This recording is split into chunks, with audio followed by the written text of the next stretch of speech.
នៅពេលព្រឹកព្រលឹមភ្លឺស្វាងមានចចកធំពួរប្រផេះលោតចេញពីរូងថ្មមានសំឡេងសត្វច្រៀងរំភើបខ្យល់បក់ភ្លុំស្លឹកឈើចចកស្រែកខ្លាំងថាថ្ងៃនេះយើងធ្វើសង្គ្រាមជាមួយមនុស្សធ្វើបាបយើងចចកក្រហឹម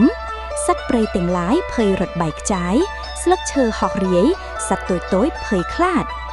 វាយចចកលោតផ្ទប់លើដើមឈើភ្លឹបសត្វព្រៃក្រហឹមហៀយើងនឹងឈ្នះចចកបានចង្អុលទៅភូមិមួយមានមនុស្សរស់នៅសត្វព្រៃលោតផ្ទប់ខ្ពស់ភ្នែកធំភ្លឺវាយភូមិមនុស្សមានពន្លឺភ្លើងភូមិភ្លឺចាញ់ចាំងចចកលោតផ្ទប់សត្វព្រៃភ្ញាក់ផ្អើលចចករត់ចូលភូមិដើម្បីវាយមនុស្សសត្វព្រៃស្រែកវ៉ាវមនុស្សភ័យខ្លាចភ្លាមនោះក្រុមមនុស្សក៏ចេញមកដៃកាន់ជាមួយដំបងចចកភ័យសត្វព្រៃទាំងរត់ថយក្រោយមនុស្សចាប់ចចកបានចចកនិយាយថាសុំទោសខ្ញុំខុសហើយពីពេលនោះមកមនុស្សក៏បានឲ្យចចកខ្វាគោតែនៅរាត្រីស្ងាត់មួយចចកបានព្យាយាមរត់គេចតែត្រូវបានមនុស្សចាប់បានសត្វព្រៃសើច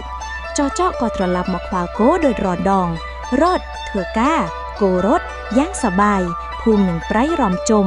ស៊ីងเหมือนផ្កាផ្ទុះរាយមានសម្លេងច្រៀងពេលថ្ងៃលិចចចកមនុស្សនិងសត្វអង្គុយជាជួរហើយបានសន្យាយើងនឹងក្លាយជាមិត្តភក្តិជារៀងរហូត